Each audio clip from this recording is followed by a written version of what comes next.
Welcome to the Tech Egg. Don't get scrambled. Enjoy the video. In this video, I will show how to close forward edge hood step by step. Stand facing the front, verify the secondary catch is disengaged, then lift slightly to align the latch. Lower the hood slowly until it contacts the latch, then drop from 6 to 12 inches to seat it firmly. Check both sides for even gaps and press near the center to ensure a secure, single-click closure while keeping fingers clear.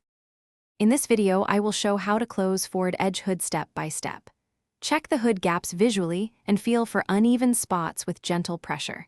If one side sits higher, slightly lift and shift the hood toward the lower side before lowering.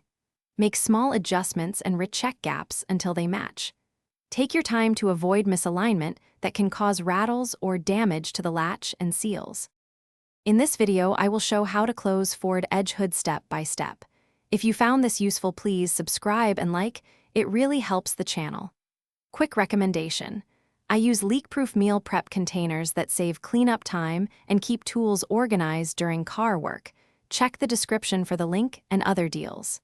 Thanks for watching, and now let's get back to the video. In this video, I will show how to close forward edge hood step by step.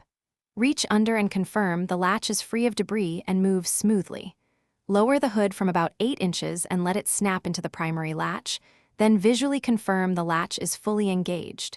Give the hood a light upward pull to verify it is locked. If it moves, repeat the alignment and latching steps until secure. Thanks for watching. Consider subscribing if I helped unscramble your problems.